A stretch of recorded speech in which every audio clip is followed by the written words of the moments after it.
Hello guys, welcome to get application channel. இன்னைக்கு நம்ம ஒரு முக்கியமான என்ட்ரன்ஸ் எக்ஸாம் பற்றி தான் பார்க்க போகிறோம். Yes, NEET entrance exam apply பண்ணுற போர்ட்டல் ஓப்பன் பண்ணியிருக்காங்க. So all you have to do is டிஸ்கிரிப்ஷனில் இருக்கிற லிங்கை கிளிக் பண்ணி ஓப்பன் பண்ணிக்கோங்க. அப்ளை பண்ணுற வெப்சைட் ஓப்பன் ஆகிடும். இந்த சைட்டில் நீங்கள் உங்கள் டீட்டெயில்ஸை ஃபில் பண்ணி அப்ளை பண்ணிடுங்க.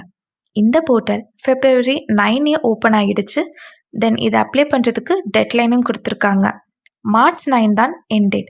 ஸோ அதுக்குள்ளே அப்ளை பண்ணிடுங்க. இன்னொரு முக்கியமான அப்டேட் என்னன்னா, எக்ஸாம் டேட்டும் சொல்லிட்டாங்க. May 5, 2024 தான் நீட் எக்ஸாம் நடக்க போகுது. ஸோ நீட் ஆஸ்பிரண்ட்ஸ் எல்லாரும் நல்ல எக்ஸாமுக்கு ப்ரிப்பேர் பண்ணிக்கோங்க. ஃபார் ஃபர்தர் டீட்டெயில்ஸ் டிஸ்கிரிப்ஷனில் பிடிஎஃப்பும் இன்க்ளூட் பண்ணியிருக்கோம். அந்த பிடிஎஃப்பில் உங்களுக்கு எக்ஸாம் ரிலேட்டட் எந்த ஒரு டவுட் இருந்தாலும் கிளியர் பண்ணுற மாதிரி ரொம்ப கிளியராகவே இன்ஃபர்மேஷன்ஸ் கொடுத்துருக்காங்க. So I wish you all the best guys. இந்த மாதிரி நிறைய எஜுகேஷன் ரிலேட்டட் அப்டேட்ஸ் அண்ட் இன்ஃபர்மேஷன்ஸ்க்கு கெட் அப்ளிகேஷன் சேனலை மறக்காமல் சப்ஸ்கிரைப் பண்ணிடுங்க. தேங்க்யூ.